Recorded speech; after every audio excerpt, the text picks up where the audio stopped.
Most people see a vast emptiness in oceans. They seem to divide us, but in fact, they connect us. Since ancient times, oceans carry people, cultures, religions, and goods to the ends of the earth and created new worlds. I'm Sam Willis, a maritime historian. I'm travelling an old sea route in the wake of a great Chinese fleet. I love the collision between old and new, it's fantastic. On giant wooden ships, they sailed bound for the western seas, a journey of over 50,000 kilometres. The fleet followed the trade route that has come to be known as the Maritime Silk Road. It's an amazing discovery. And laid the groundwork for how we live today. A world shaped and bound together by trade, where people of vastly different cultures, languages, and faiths find common ground in mutual self-interest. In the last leg of my journey, I'm travelling to Africa to discover traces left by the Chinese fleet. It's such an important piece of history. Then through the Suez Canal, north to Europe. Eastern Europe, Western Europe. And this is where it ends up. To see how maritime trade still drives our modern world.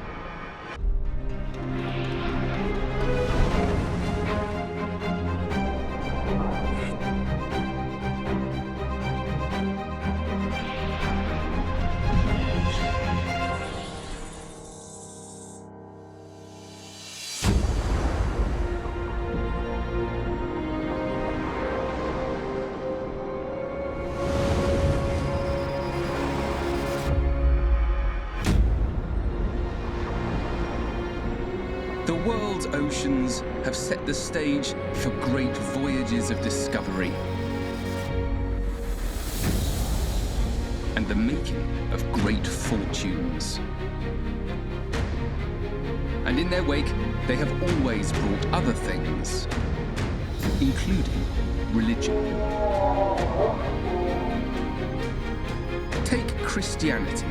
It began in the Middle East, and wherever it spread, converts made its rituals their own. The kingdom of heaven is greater than he.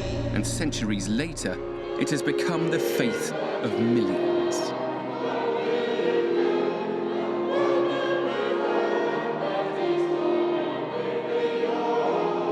Almost 50% of Africans today identify themselves as Christians, and many of them are devout. In some sub-Saharan countries, as many as 4/5 of the population attend church regularly.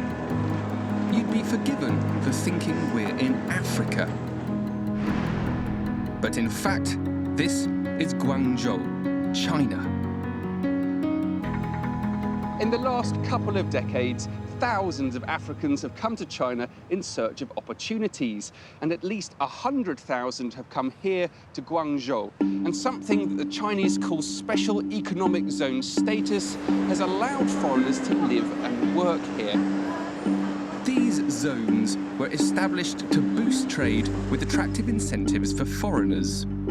And with that came new ideas, cultures, and religions.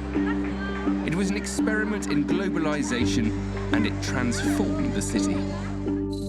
This international exchange is visible here in downtown Guangzhou, China's little Africa.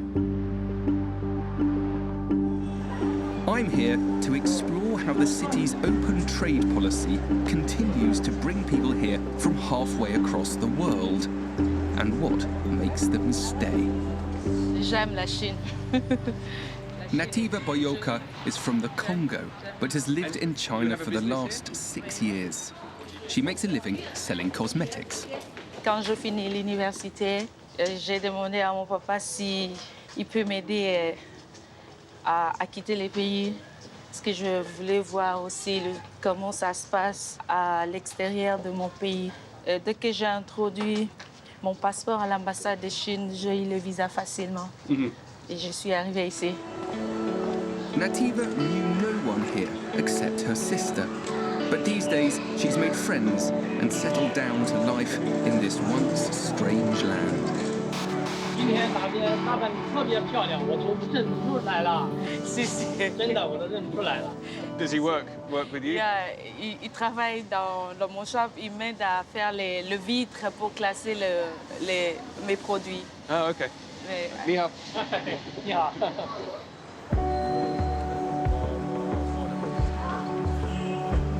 When you go back to Africa, do you miss China? oui, la Chine me manque parce que quand je rentre maintenant à mon pays, je me retrouve comme une étrangère. Maintenant, je suis comme une Chinoise. Je me sens à l'aise. Oui, c'est ça. Nativa's experience has shown me how Guangzhou's openness attracts newcomers, builds relationships with locals, and in turn transforms the city. But the story of how trade draws vibrant populations is nothing new. Guangzhou first began to thrive as a diverse city 1,300 years ago, as China's only port open to foreign traders.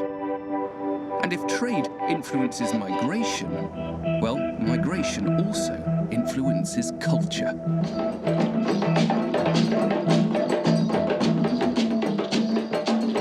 Guangzhou's celebration of its new African residents can be found here.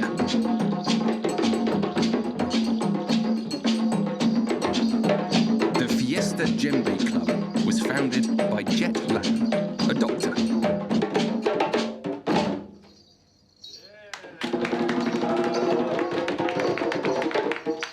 That was really good fun. What made you learn the African drum? The first time I saw this drum, I think the sound is amazing. Yeah. And it looks very beautiful. And after I study about the African music, it's very incredible. It's all from their hearts. Music and rhythm is a very good way to enjoy. Djembe has become a very popular instrument. Now for my own induction into the joys of this drum. 3 basic sounds of djembe. One is bass. You hit the center of the drum. Yeah. Okay. Yeah, close your hand and hit this place. That's the second sound of djembe. Okay. And when you relax your hand, you will get a very high pitch.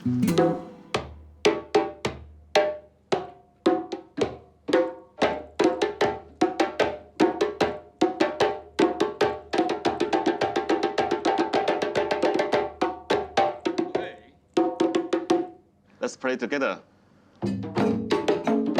It might seem like a bizarre trend that the djembe, a hand drum that originated in 14th century Africa, is now being celebrated in China.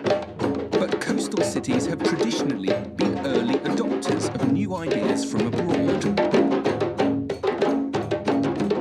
And this is certainly nothing new for Guangzhou.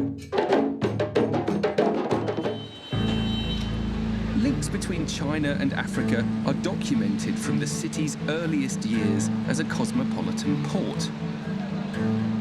But 600 years ago, their relationship blossomed to an unprecedented level when the Ming court was presented with emissaries from Africa. Around the year 1415, ambassadors from an East African city-state called Malin reached the court of the Emperor Yongle. Yongle was an outward-looking emperor who ordered Admiral Zheng He to set sail on trading missions, bound for Asia and the Middle East aboard a fleet of giant treasure ships. And on December 28, 1416, he gave Zheng He new orders to take the envoys back to their homeland. Half a year later, the fleet set off on their longest voyage to date, facing deadly monsoons with mighty gales that threatened their passage west to the fabled shores of Africa.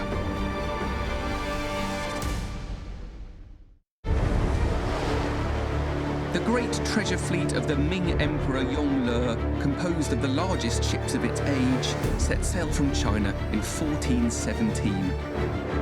They journeyed over 10,000 kilometers to reach these shores, Africa's eastern coastline, an area that was part of an extensive maritime trade network that spanned the Indian Ocean. Now this coastline belongs to Kenya and Somalia, but 600 years ago, trading ports lined this coast, ruled by Arab sheikhs and populated with a microcosm of Asia. Indians, Persians, even Indonesians migrated here to trade. Not many details are known of what happened when the treasure fleet arrived. In fact, there's no physical evidence to confirm Zheng He and his men actually reached here at all. But I'm looking for what brought merchants here, and the market in the town of Malindi is a good place to start.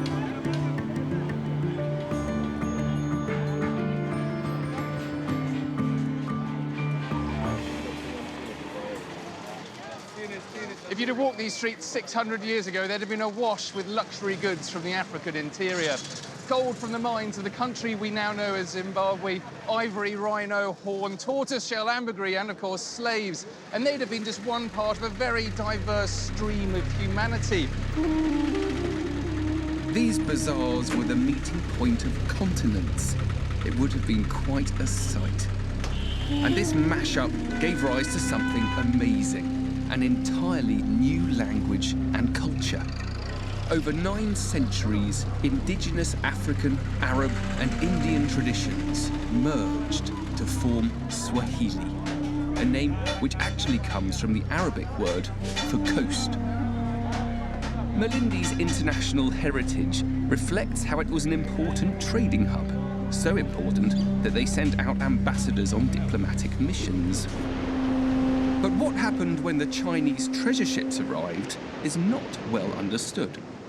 In the official Ming Dynasty records, it simply says that this place is an extremely long way from China, and they don't offer any other information about the subject. If the treasure fleet did come here, they must have left traces. And I'm starting my search at the local graveyard, where some evidence was recently unearthed. Just nearby, archaeologists found a 600-year-old coin like this one.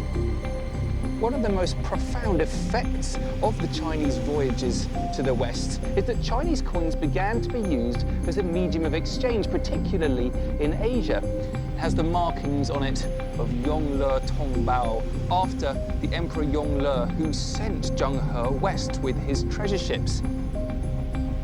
I'm convinced maritime trade brought this coin here. But was it from the treasure fleet, or did it arrive later in the hands of merchants? There are other clues that point to Chinese goods being shipped here. I'm trying to find a curious monument. These are great, but it's not these. Ah, here it is. Right, this is called a pillar tomb. It was named for its shape. It was believed to work as a sort of transmitter. Holy men were buried here, and this was like a conduit for their spiritual power long after their life had ended. And often they're decorated with beautiful ceramics like the jewels in a crown. This porcelain dates back to the 16th century, a century after the time of Zheng He. But its use on a holy tomb shows how medieval China became a small part of the local culture, along with Arabia and India. None of this really proves that the treasure fleet visited here, but what I haven't found on land, I just might find underwater. Off these shores lie at least 30 sunken ships that are centuries old. If one of them is a Chinese treasure ship, it would prove once and for all that the Ming Emperor's trade mission made it here.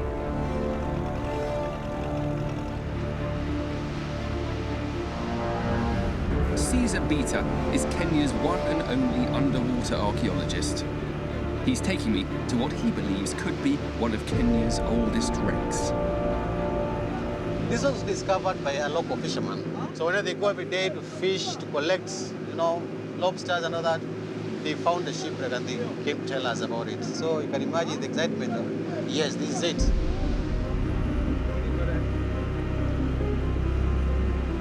It's a very narrow channel between two sandbars here.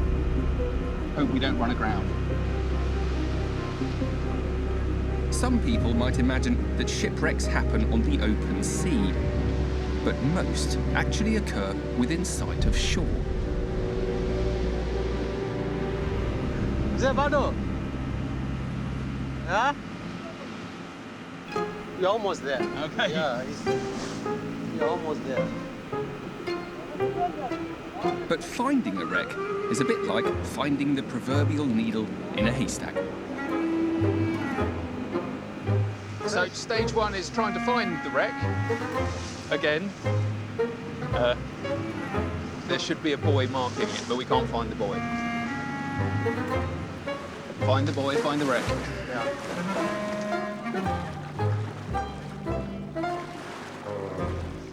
Yeah, these are sight. Where's the buoy gone? Is it? You see, there's a guy was cutting. You kill it, put it here, and local fishers. Take it away. We found it. Some local fishermen have removed the buoy. Chop. We found it. We're right above the wreck site now. You can see these two huge heads of coral which the ship must have hit to make it sink. Oh, I can't wait to get in.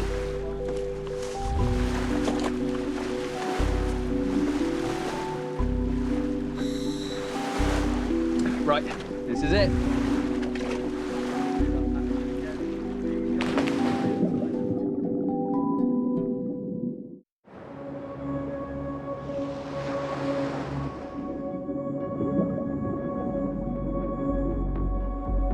I'm searching for the remains of a 600-year-old Chinese treasure ship off the coast of Kenya, hoping to find evidence of an imperial maritime expedition.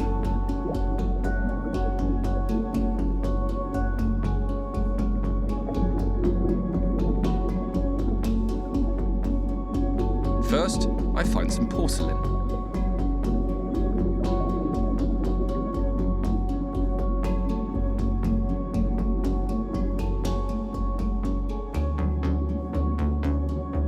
And then we find what seems to be part of the ship's structure.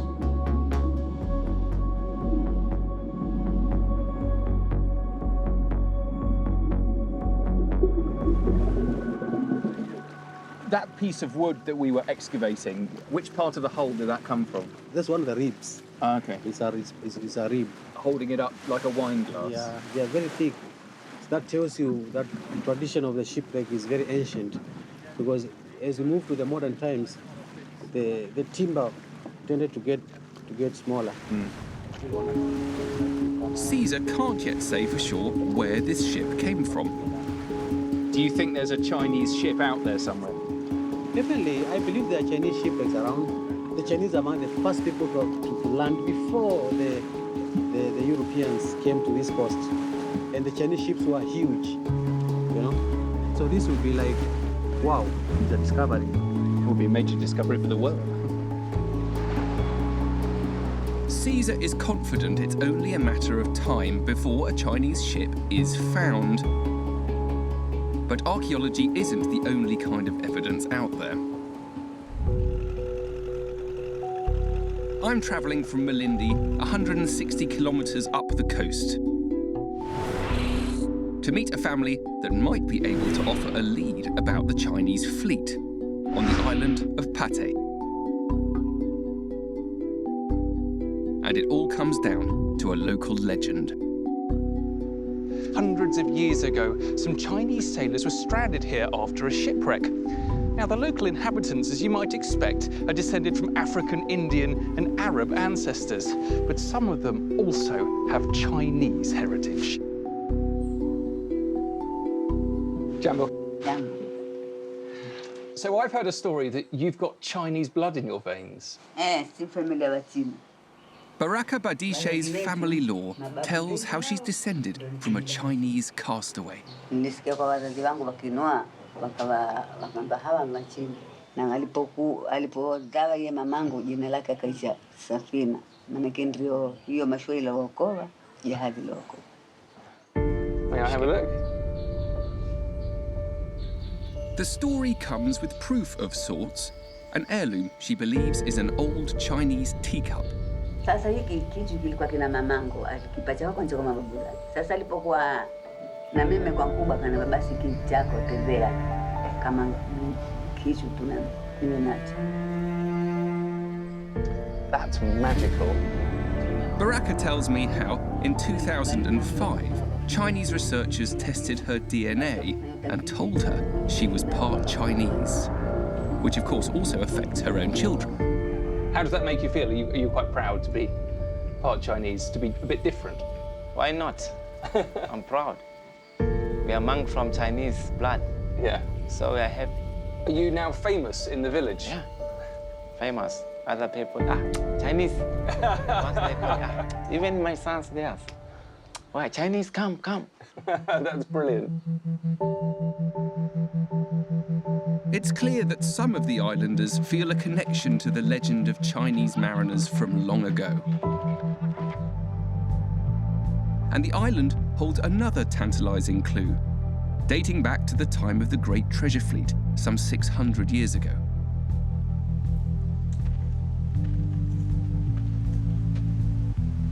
The ruins that dot Pate Island are the remains of a medieval civilization. The settlement itself was called Shanga, and some believe that that's a corruption of the word China itself. Others, that it's simply just a shortened version of the name for that ancient Chinese port, Shanghai.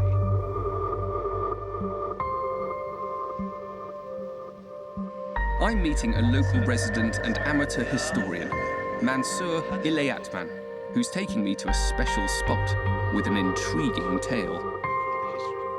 Our island is having very interesting history. One of the very oldest man, he told me, my son, long time ago here, there was a Chinese ships, and one of the ship was capsized.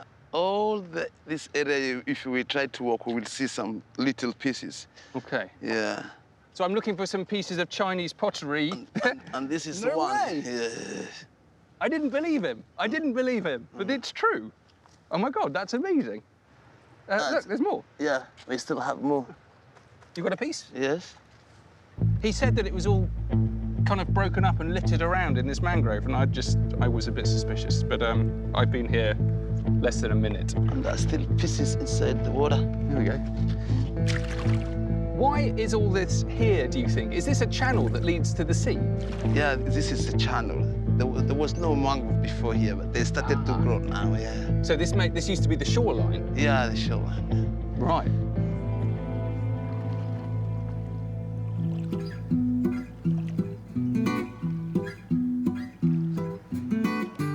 What do your friends think about you collecting this old porcelain? They thought I'm crazy to collect these things, but I'm telling them I'm very interested. You're not crazy, my friend. Yeah. It's true, it's true. Yeah, it's true. This is genuinely the most amazing thing I've ever done as a historian or archaeologist. And with all of these pieces of Chinese pottery, I just feel so close to that Chinese treasure fleet. What I've seen is compelling evidence that the Chinese treasure fleet reached these lands. But what's certain is that African goods reached China. The Great Fleet made 3 voyages to Africa, and each time they brought back with them ostriches, zebras, lions. But most of all, the animal that caused the greatest astonishment was what the Chinese called qilin, but we call giraffe. The qilin has 2 full feet, which are more than 9 che high. The head is carried on a long neck, which is 1 chang 6 che long. Well, if the Africans really wanted to impress the Chinese, they simply couldn't have chosen a better animal. The giraffe resembled a mythical creature of Chinese lore, taken as heaven's approval for Zheng He's mission. But earthly politics would decide the great treasure fleet's future. In 1424, the Emperor Yongle, the great patron of the expeditions, died. The 100-strong imperial treasure fleet was decommissioned after its 7th voyage. While merchant ships still sailed these routes, the glorious age of state-sanctioned Chinese exploration was over. Less than a century later, the first Europeans would begin sailing east. This is the Vasco da Gama Pillar, named after the famous Portuguese explorer who was the first European to sail around the Cape of Good Hope at the bottom of Africa and to go on to reach India. The Portuguese were to claim a foothold in the Indian Ocean for 500 years, and they brought their religion with them. The Portuguese had established a trading post here to act as a resting station for Portuguese ships on their way to India. Notice the cross at the top. It's a symbol of the new motivation for these European explorers in these seas that had never seen them before. I've travelled from China, through Southeast Asia, to India, the Middle East, and Africa, tracing the passages of the old maritime Silk Road. Next, I'm exploring how today's giant trade ships ferry goods between East and West, and how a game-changing engineering feat spurred a rebirth of maritime trade.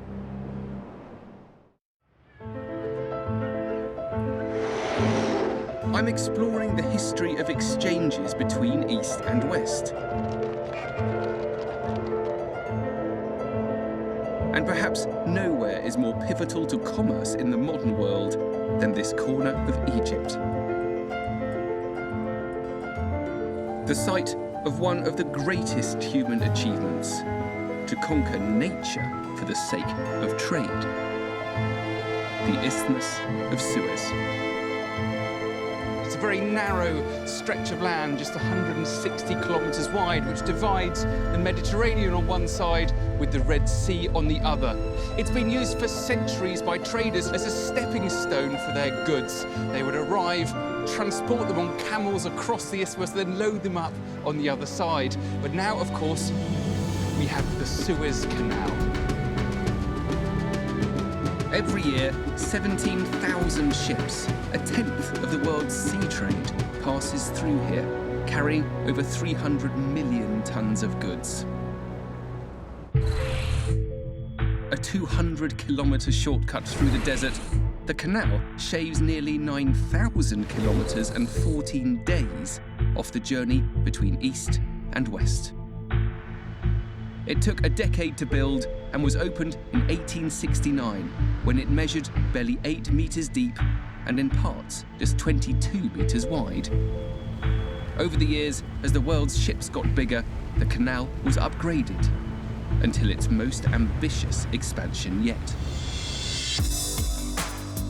In 2015, a second 35-kilometre-long channel was opened to bring the canal into the 21st century. Tariq Hassanin was part of the team responsible for the monumental upgrade. In the last 4 years, we began to notice a large increase in vessels, especially container ships. In numbers or in size? In size. Massive new ships needed a massive new channel. We used 45 dredgers from different companies along the world. These dredgers represent about 75% of the world dredging capacity. That's amazing, and they were all here. How long did it take? Just 1 year. 1 year. Over 250 million cubic metres of sand was removed to dig the new channel. It can now fit the biggest ships in the world, and increased capacity from 78 vessels a day to 96. You know, I've never been anywhere quite like this. It's hot, it's windy, it's dusty, and yet Here you are, we have these enormous ships sailing by. It's like we're in the centre of our clockwork world, bearing witness to how modern society ticks along. A 150 years since its construction, the new Suez Canal is a crucial focal point of world shipping, linking Asia to Europe as never before. But to understand just how important the upgrade was, I'm travelling northwards to the Corinth Canal in Greece.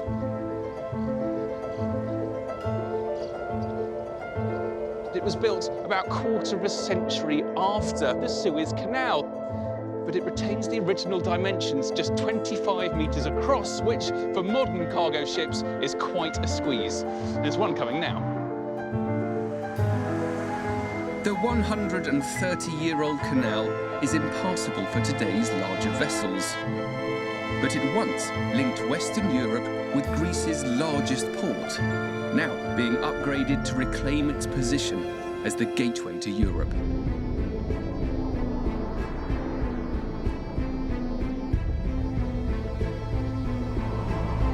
This is the port of Piraeus, the gateway to Athens in Greece.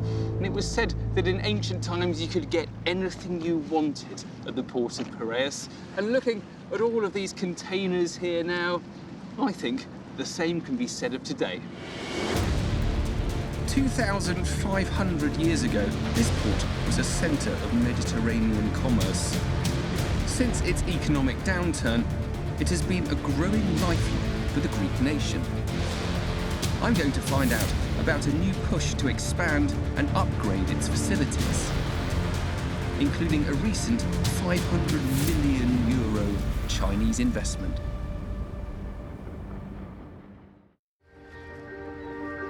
Piraeus, the port of Athens, Greece. Throughout history, its fortunes have ebbed and flowed, and the vestiges of an earlier heyday can still be seen. At the turn of the 19th century, Greek merchants began to export Russian grain across the Black Sea to feed the industrialization of Western Europe. It led to the creation of immensely powerful shipping families with world-famous names such as Aristotle Onassis. And over the last decade, Piraeus has flourished again, growing to become one of Europe's 10 biggest ports. I want to find out how this was achieved. Tassos Vambakidis is commercial manager here. Well, we are famous that the vessels are not on anchor. The vessel comes, immediately berth, and then loading and discharging. They have several hatches, so one crane can load, one crane can discharge. Where do the goods go? Well, they have three options. Sea to sea, so discharge here, another vessel comes and take it. Sea to land, trucks deliver the cargo in Greece or going to Central Europe. The efficiency with which large quantities of goods can be loaded and unloaded, bound for Europe, gives it a tremendous advantage. But it wasn't always like this. What was this whole port area like, I don't know, 30, 40 years ago? Well, you presume I'm old enough. well, there was no commercial activity here. 2 years ago, there was sea here. 2 years ago, not 30? Wow. What do you think the local Greeks think about having a massive new port in their city? In the very beginning, because this is a Chinese investment, they thought, and they will bring thousands of Chinese working here. Through the years, it had been proved that it's only 5-6 members of the board of directors. All the rest, 1,400 people, we are Greeks. Piraeus port embodies the deep link that Greeks have to seafaring.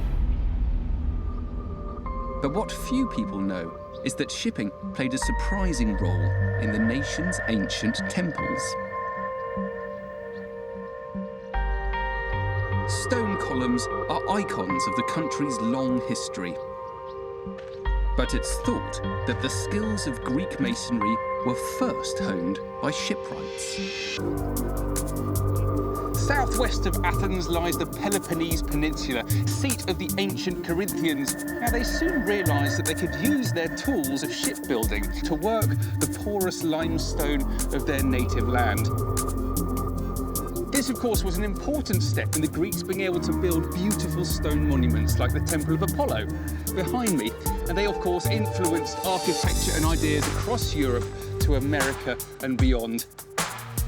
It's a fascinating example of an unexpected link between seafaring and the spread of new ideas.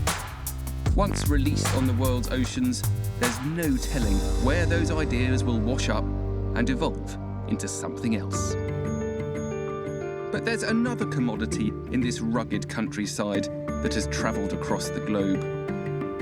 People here have been making olive oil for more than 2,000 years. Over half of Greece's supply comes from this region.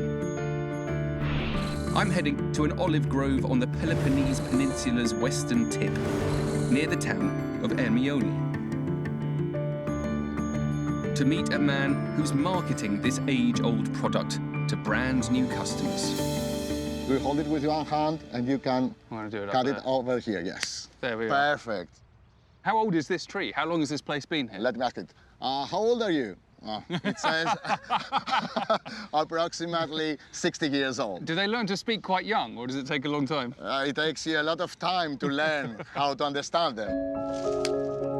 After the Greek financial crisis, Kostas Balafas saw an opportunity to bring his multinational marketing experience to his family's olive grove. In 2011, I was fired and I was starting to consider my alternative option for the future. Why not try to bottle our product and trade it all around the world? But Kostas has his sights set on one market in particular. Why did you want to start selling to China? Definitely because it's a great market. It's a huge market. It's not easy to convince people to change their habits. Chinese people, they're very familiar in using soya oil or sesame oil or peanut oil. If we can make them think how they can use it along with their cuisine, I think that they will fall in love with the olive oil.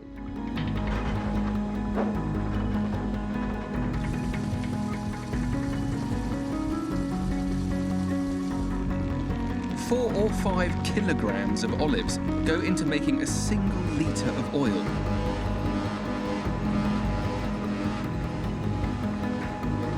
Which is then filtered and stored at room temperature to prevent it turning acidic. Then it's ready for bottling.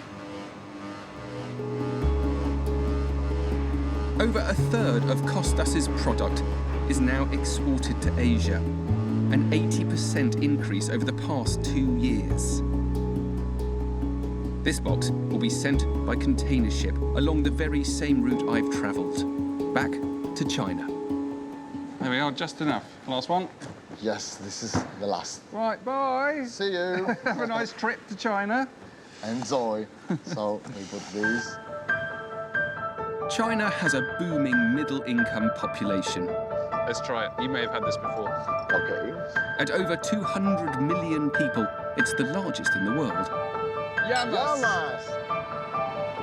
And if Kostas can convince only a few to use his olive oil, that's a massive new market.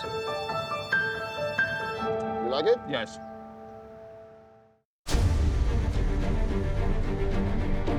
I've travelled along the old shipping routes, linking China, through Southeast Asia and the Middle East, onto Africa and Europe, exploring how maritime trade continues to transform lives. See you. Have a nice trip. And now I'm going from Greece back to China, to get to the very heart of why all this maritime trade actually happens.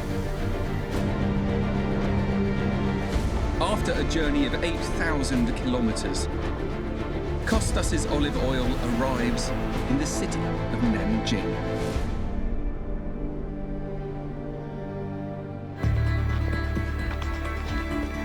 And this is where it ends up, where most of us experience the benefits of global trade and neighbourhood markets. Here, we've got pasta from Italy, we've got seaweed from Korea, there's some hot sauce from Thailand, and they've even got our very own olive oil. At the time of the Great Fleet, Chinese merchants were also offering their customers goods from Asia, from Africa, and from Europe. But I think that our Admiral Zheng He would have been somewhat taken aback by the sheer variety of goods that are on offer. The liquid gold from the family olive grove might just change Chinese eating habits.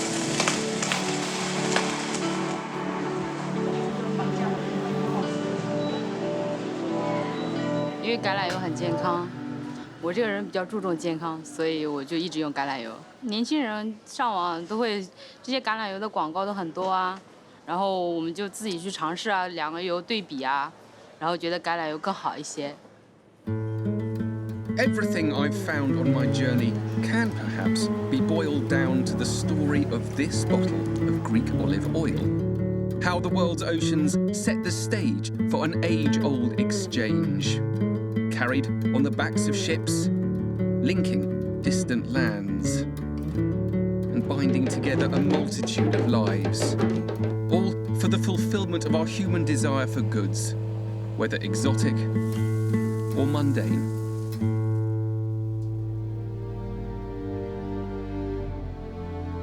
My journey in the wake of Admiral Zheng He and his great fleet has brought me back to Nanjing, where it all began.